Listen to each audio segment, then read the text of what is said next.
Well, all sorts of excitement in the neighborhood already this morning. The marathon runners ran through very, very early and they continue to run through. So everybody went down to Chartel. Everybody was all dressed up and there was lots of cowbell, Stuart, and there were lots of arches that say Mesta Park and Go Runners. Anyhow, it was very, very fun and very, very festive. So here's a little snippet of it right here. And then, of course, I came home because it looked like it was going to be a really good gardening day. So I was going to show you some projects, and I will, but Stuart said, you know, things look so different just since the last time he was here a couple days ago. He said, we need to do just a traditional, just walk around the entire circumference of the garden and show how much has changed, what's come up, and, well, just let you experience it along with me. So what do you say? Let's do it. Let's do it.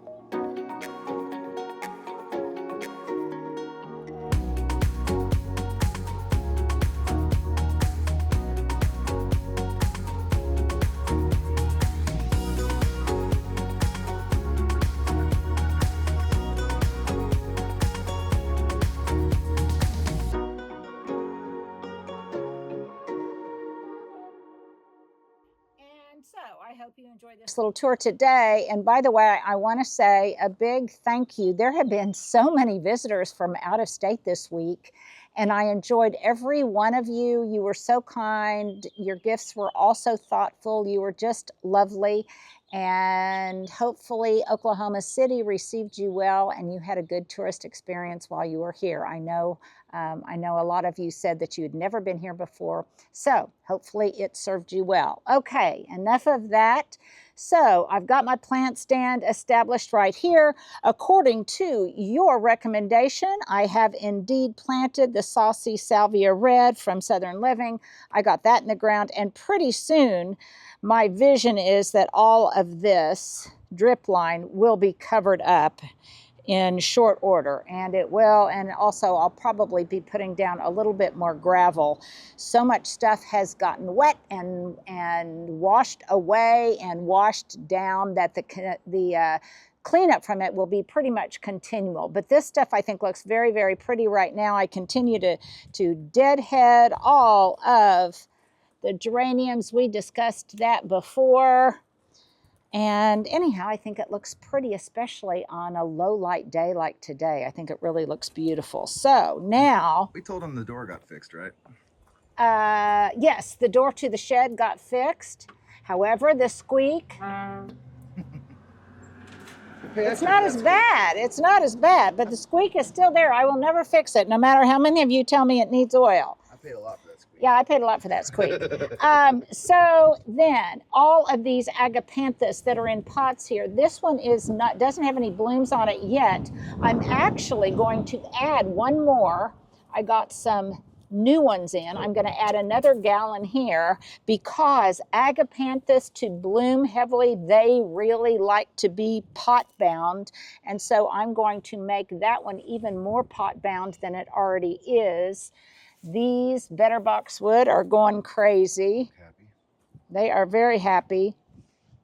And this is evidence that the more crowded the agapanthus, the more pot-bound they are, the better they bloom. So look at this one's got 1, 2, 3 blooms on it. And I'm going to give a super bloom probably and a Spoma liquid feed to all of these to encourage more blooms. And then once the blooms set, I'll probably move them out into a little bit more dramatic a location. But right now they're doing just fine with this morning sun and afternoon shade. I'm going to have to be doing some pruning on my hollies pretty soon. This Oakland holly, this is a Southern Living holly, and the other ones I decided not to topiary. However, this one I think I'm going to, and I'm going to do a 2-ball topiary. This will be the first ball, and this will be the second ball. Maybe I'll even start a 3rd ball. I'm not sure. Like you could. Yeah, easily I could do that, and I will, but I'll do that a little bit later. Right now I've got a tour to give you. So I will do that. And by the way, for those of you who are new followers, we have so many new followers. All of this along here was kind of established after I moved in, and then we had to put some piers underneath the foundation of the house, because also shortly after we moved in, we had an earthquake. So those piers have been installed, and now we are just fixing up and putting back in place what was here before. Something that was here before that I thought was a goner was a hydrangea that was in here that got covered up and a little bit, well, let's just say messed up after all of the work, but I spy a little bit of it coming up. And then we also, as you guys may remember, we planted some hellebores. This area is kind of a holy mess, but pretty soon it will look good, and maybe as good as, look at that hydrangea bloom. Just, and you guys, again, if you're new to the channel and you haven't seen how big these get, they get huge. Bigger than footballs. Yeah. Big as a football, and they almost look like a football when they dry, and they're spectacular when they dry. I talked earlier about moving this Oakland holly that's getting so big. I will move this to the corner of the alley this winter. And yes, I did prune back the snowball viburnum so that it doesn't obstruct the pathway when you walk. I've got a little bit more pruning to do on it, but that too will come at a later time. So let's take a break right here, and then I've got some really fun things to show you. Okay, so some little things that I seeded that I just kind of stuck in there have come back, or they have germinated. So I've got some little columbine in there. Finally, the ajuga is starting to do something. And all of these encore azaleas are putting out all sorts of new growth. Now, some of these are really long, and I think what I'm going to do is I'm going to make a bouquet just using some of this encore azalea foliage of some of these branches that are a little bit taller. Right. But as if on cue, the moon dance hydrangeas behind them have moved up, and they have gotten taller, so my staging is still intact. And then these arborvitae, oh my gosh, they just have gone gangbusters. These I did not plant here, but they make a beautiful backdrop to all of this white goings on. And I will prune these, but I won't do that till this winter, because this is one of my favorite forms of greenery to use around Christmas time. Now, look here. These are starting to explode. This is the taiga clematis that is growing up and through this arborvitae. There's even some on the ground. I need to encourage it to grow up. But look at all of these buds. Can't stop looking at these. Can't stop looking at those, but there's buds over here. And as it continues to get established over time, it will do even better. And then you can see right here that I got some of these clips, and you just clip these on like that. They come in different sizes, and then that's how you can support these kind of vines up and through a trellis or a cypress or a arborvitae like this. You can see there's a small one. And over here, look, even more blooms. Oh wow, this is, I continue to pinch. So if you need a lesson on how to pinch clematis, see right there, between these two leaves. Yeah, I gotta not block you, I'm sorry. Yeah, now I can't see. Okay, see those little two white dots at the base? Those are two new branches getting ready to come out if I just pinch that off. That is the power of pinching. One stem becomes two, two becomes four. You can see the results of that. Here, from where, see the stem that I pinched? Right there. I think I'm blinded by the sun, but I think so. Okay, right there. And then here's two that came out from it. That is how all plants get bushier. And it is a basic garden skill that you want to learn. How to pinch, when to pinch, and what to pinch. Okay, it really looks beautiful. I think this is one of the most beautiful perspectives of the garden, because then all of a sudden it exposes the roses and the foxglove and everything else going on. But wait, come back here, Stuart, because I've got a couple of other things to show. So I despaired of getting any blooms on this topiaried Encore azalea until this fall. But I'll be darned, look at all of the blooms it's now starting to pump out. So I'm going to come in here and I'm going to remove some of the winter damaged, winter colored foliage so that it's more beautiful for these gorgeous flowers when they come out. See, they're starting to come out too. Lots of buds, lots of buds. So I'm going to clean this up a little bit and make it presentable, make the foliage as presentable as the flowers when they come out. I did not expect that, so that was a happy surprise. Not surprising is the wonderful performance of this Eden rose. It is really looking beautiful. Some of the heads are kind of turning down because of all of the rain that we've had, but I see no signs of any kind of black spot, any pests. Someone asked me, so will it damage it if it finally begins to grow up and over the awning? And no, I don't think it will. And if it damages it a little bit, then I'm okay with that. But I don't think it will. I got, goodness, always people going by. That one scared me though. Friendly people that make me jump out of my skin sometimes. So this will be beautiful, but I've got a lot more training on it to do because I want some of these to start going on I want it to start going on the diagonal. It's about to be white and pink everywhere. Oh, but it's absolutely stunning. This is one of the most romantic bloomers there is. Someone asked, does it rebloom? It will rebloom, but only sporadically and not nearly as densely as it does on that first blush of blooms, which it's putting out right now. Now, to encourage more blooms down the line, what I will do is I'll deadhead it. I will feed it again. I'll keep an eye on it. I'll train it. But the thing about roses that rebloom in Oklahoma is that's all wonderful and that's all fine and good. However, I don't necessarily always buy things that rebloom when I am looking for a rose, whether it's a climber or a bush rose. I don't really look at that as a qualifier. I just look, do I love it? Will it bloom heavily this time of year? And will I get something of a rebloom in the fall? And if I deadhead it, yes, I will. So this here happens to be one of the prettiest little color echoes. Let's get really close in on that if we can, Stuart, because I love this penstemon. And I started this from seed just last year.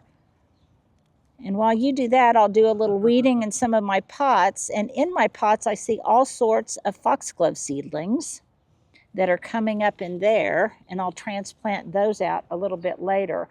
But there's a certain category of plants that I call plants that hover or that are ethereal.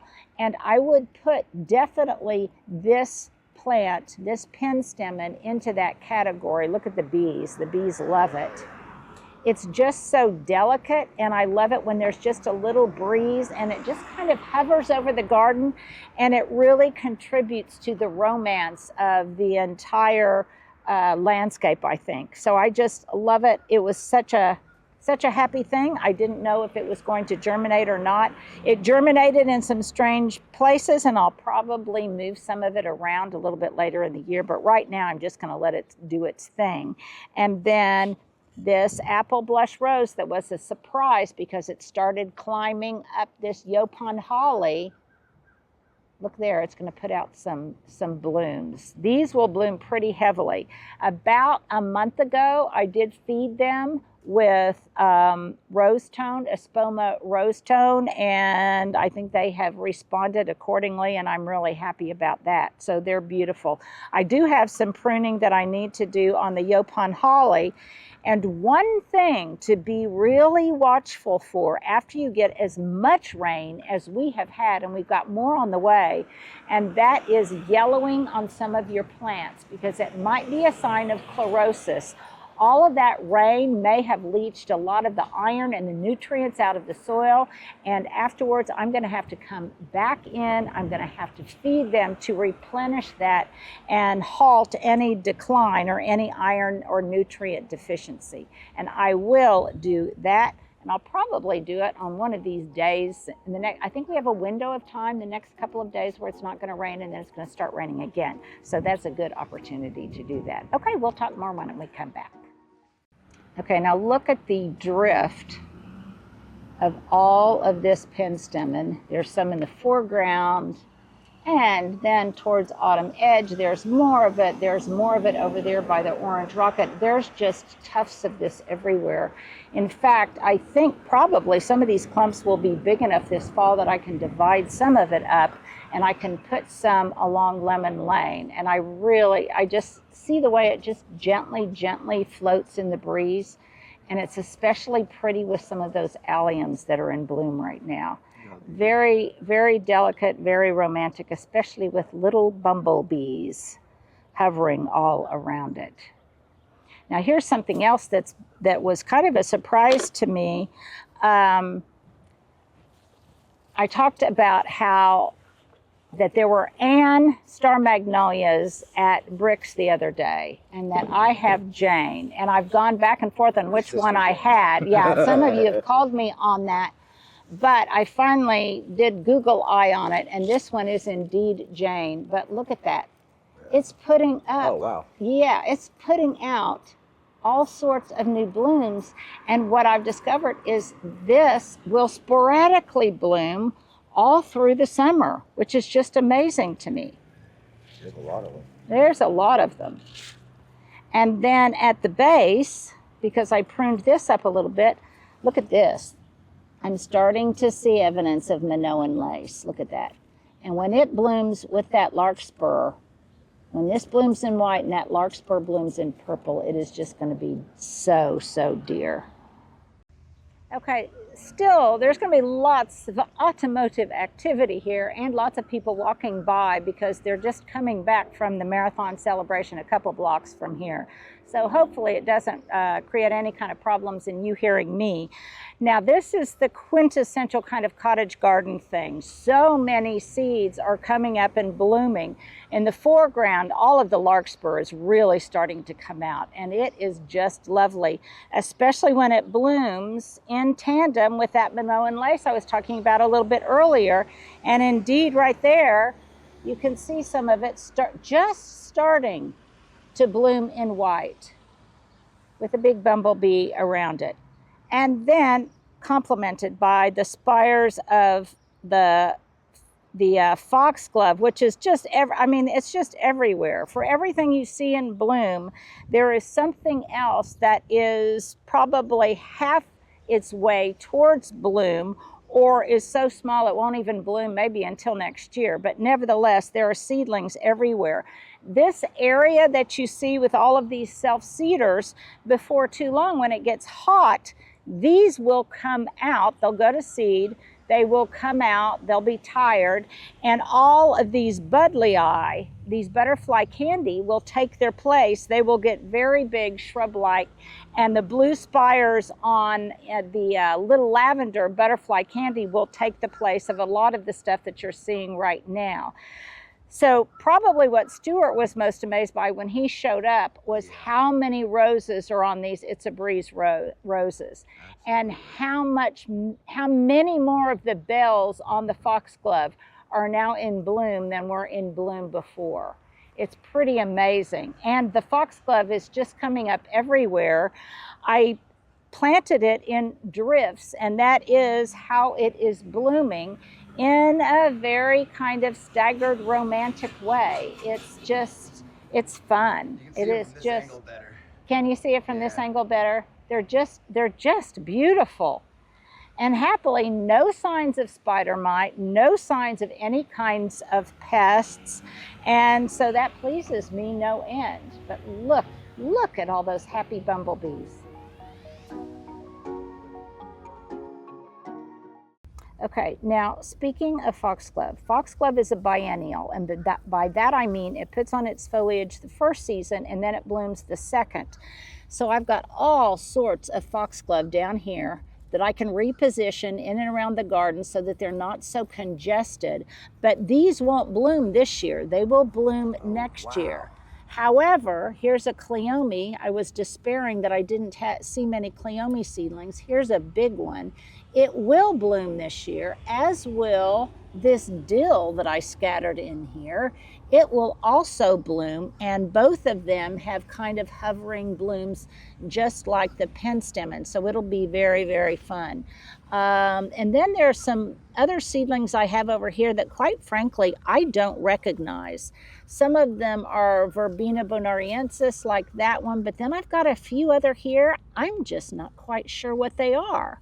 I don't think they're zinnias, but time will tell, and I won't dig them up until I find out for sure. Well, all the salvia in my world is not this purple color. Some of it is fuchsia, and it blooms a little bit later, and I like it to bloom at the same time that this little Miss Bonnie spirea blooms, but it's blooming a little bit late.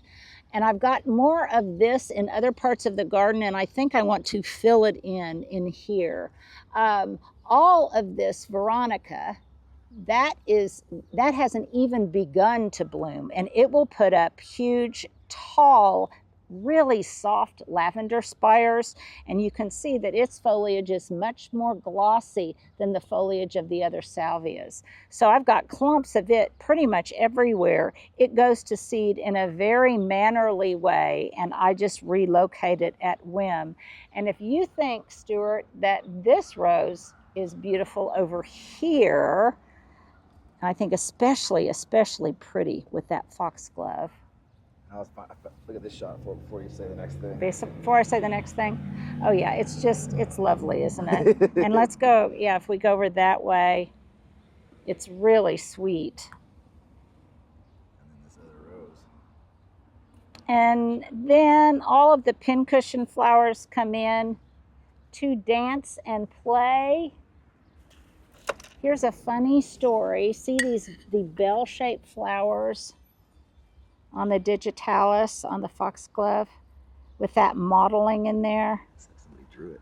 Yeah, somebody at a garden tour I had earlier at my other house, somebody said, "Oh, what's wrong with that flower that it's got? Does it have a virus or something?" And no, that mottling, that speckling is basically, they're like landing lights for pollinators that need to find their way to the center of the tubular flower. Yeah. And all those little hairs, see all the little hairs? I don't know if you can see that. On the way, I can see them. The little furry things that capture the pollen. Let's see if I can move. Yeah, we kind of got it a little bit. Okay. Just so fun. So fun. Here's a weed while I'm down here. Now, all is not sweetness and light in the front garden today. This is something I'm not going to show you, I'm just going to tell you about.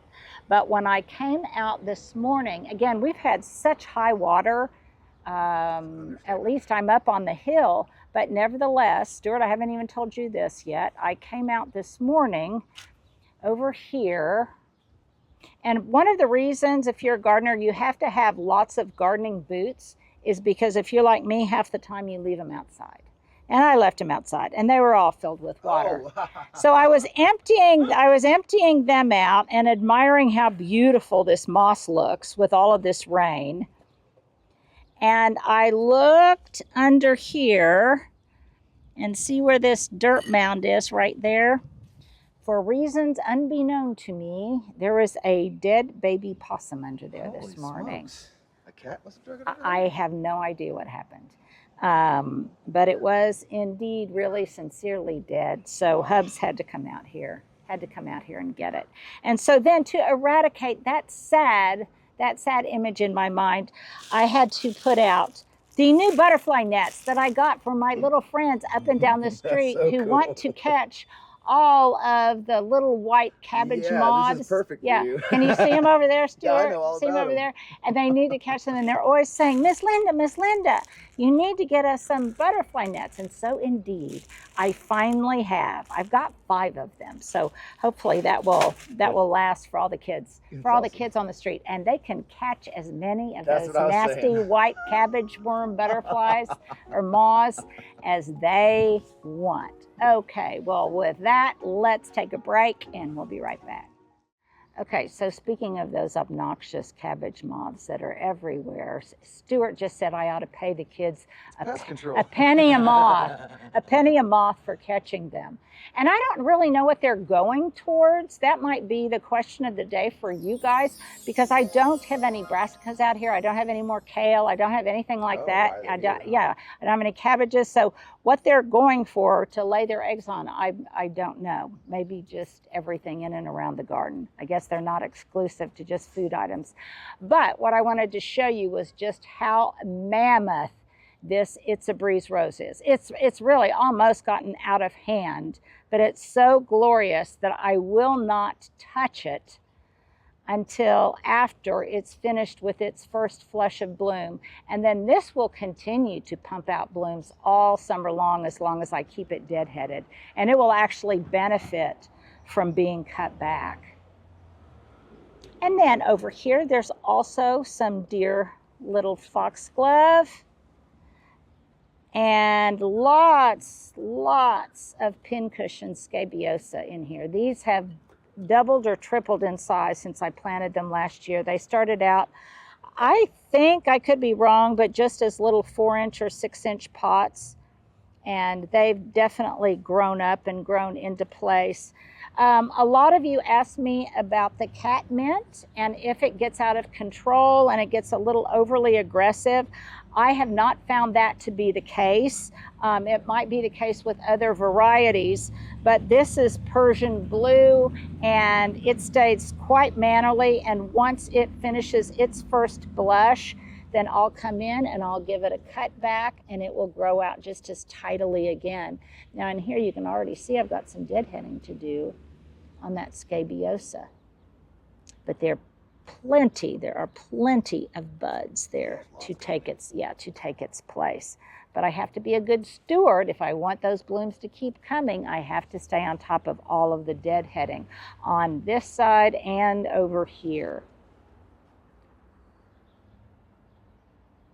And if you watched yesterday's video where I went to Bricks and I bought some annuals, this is some of that Joseph's coat, and this is some of the Penta, the Lucky Star Pink Penta that I got. Some of my favorite varieties, favorite colors. These two will probably triple, quadruple.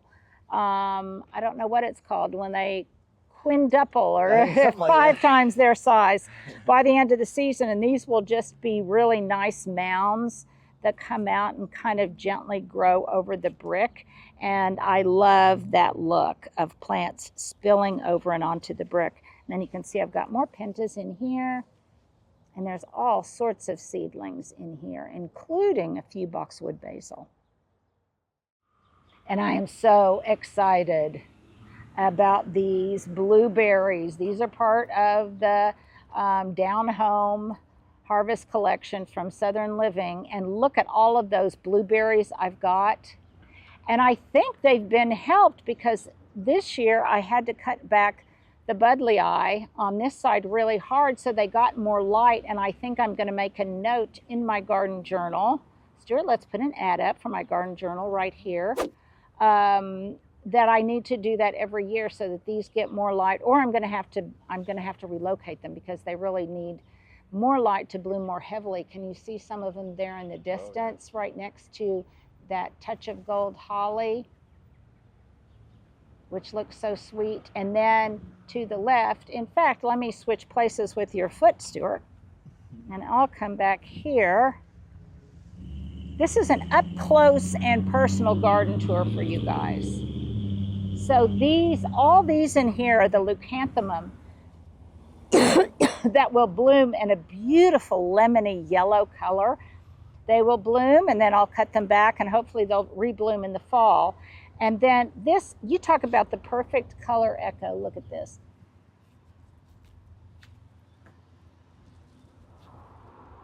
Look at the color of this Empress Encore Azalea. Oops.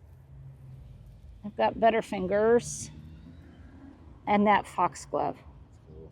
Just beautiful. It even looks more pronounced right here. And then there's all sorts of seedlings in here.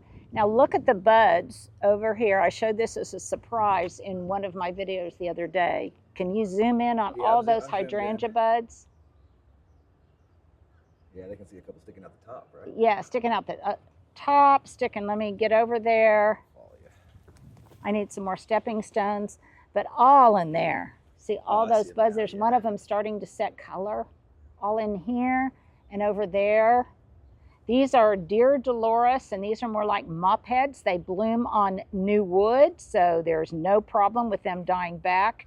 And all of this rain, they will just keep growing larger and larger and larger, as will their blooms.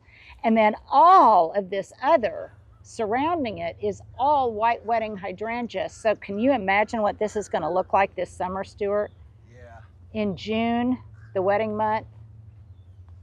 And over here, this is one area I'm going to really keep my eye out to see if there seems to be any signs of chlorosis, because these leaves look a little bit yellow. I think it's just because it's emerging foliage, but could also be because they need a dose of iron. So I may have to fertilize these to get even bigger blooms. They're everywhere in here. And not only are they large now, they will continue to get larger. And here's a tease. In an upcoming video, I don't know if it'll be on Monday or Tuesday, we're going to show you drone images of the upper gardens, the upper terraces over time, over the years, from 2023, 2024, and 2025, so you can see its progression and how much it has grown. I mean, look at that over there. Yeah, you okay, Stuart? And then there's more down there budding. I see some. Last year. They're gonna be really big. Yeah, they're going to be really big. So let's get out of here very delicately, and I'll meet you on Lemon Lane. Good.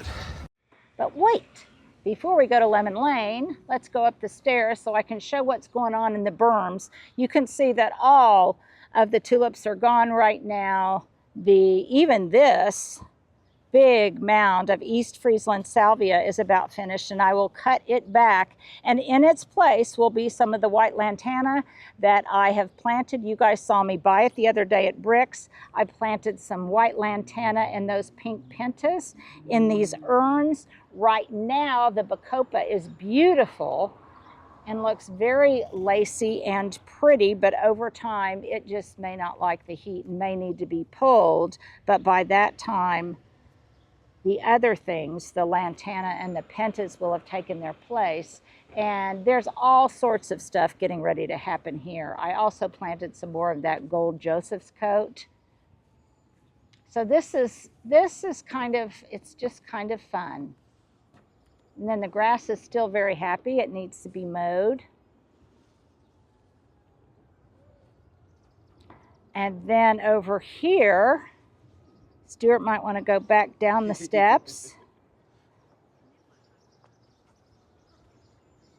So even though my total garden front and back isn't as large as my other house, it nevertheless is enough to keep me busy. It's just the right amount. Every day I come out here and I'm so happy to see what's happening. Okay, so this is some of that dark Joseph's coat. Isn't it pretty? And I planted it in mounds all up and down this western berm. And I've also transplanted some coneflower from another area to here. All this Gara and everything. The yarrow down there, this will all bloom. Look at how beautiful this larkspur is. And if you look through it, can you see all of the lavender that goes down that way to the walkway on the east side? And the baptisia, the blooms just keep getting bigger. And its taproot, I'm sure, just keeps getting deeper. But I don't intend to move it anytime soon, so that's okay. There's some more coneflower in there.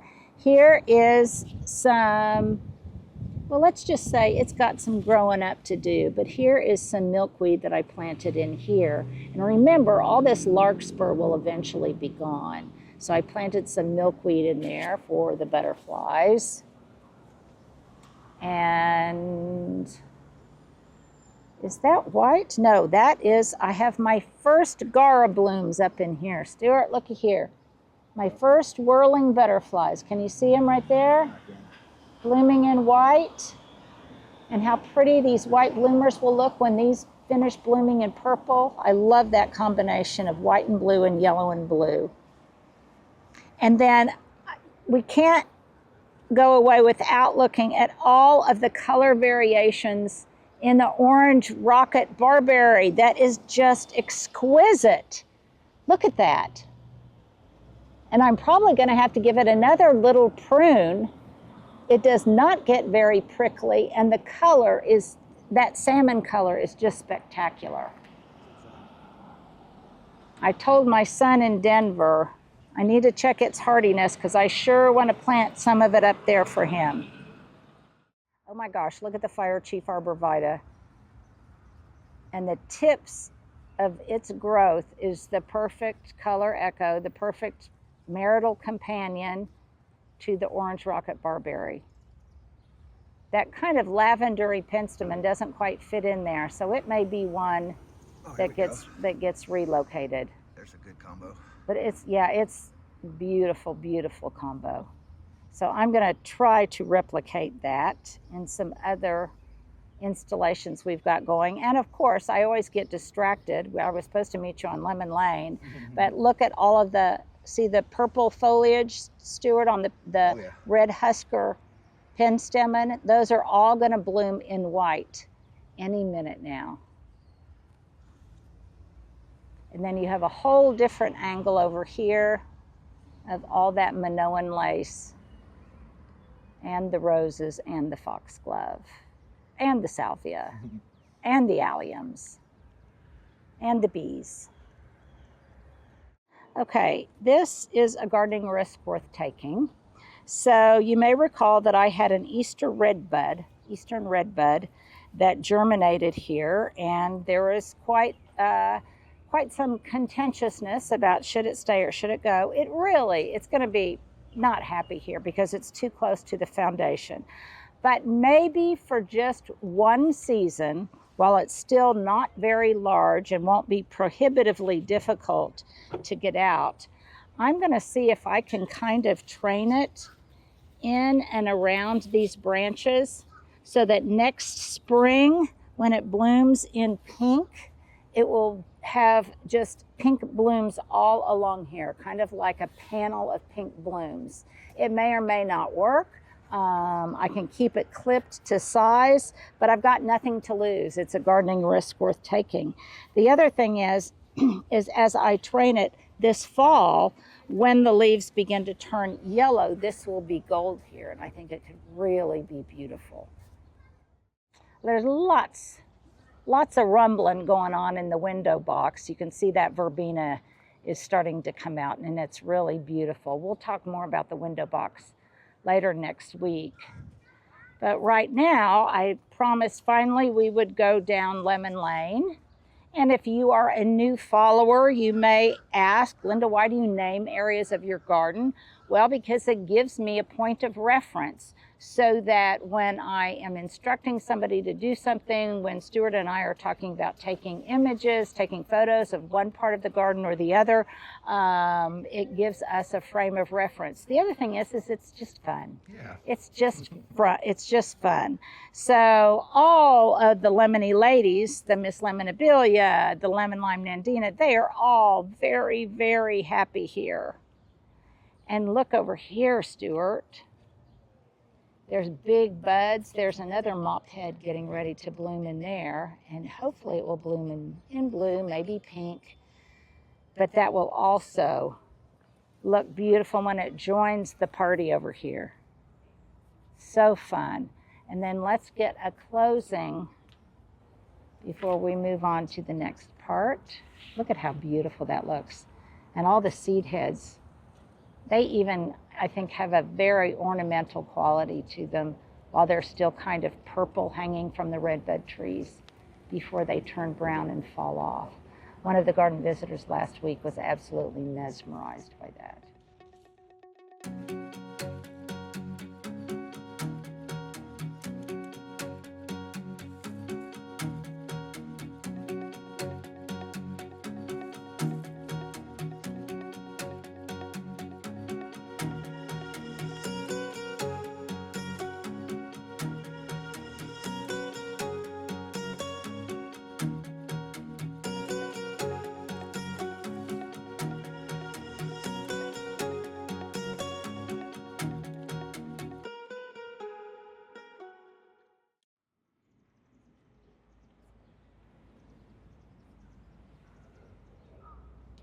So this is the path when the little kids in the neighborhood come to visit me and they want to go to the backyard. This is the way they typically come. And I try not to have the hose out to be in their way.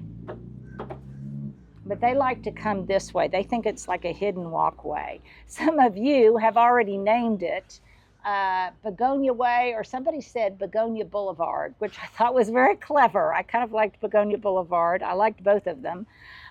Look at my sweet peas. I expected them to be fully not happy by now. And they just love all this rain and they just keep growing. And it's turned out to be a pretty fun experiment. Now don't trip on this, Stuart.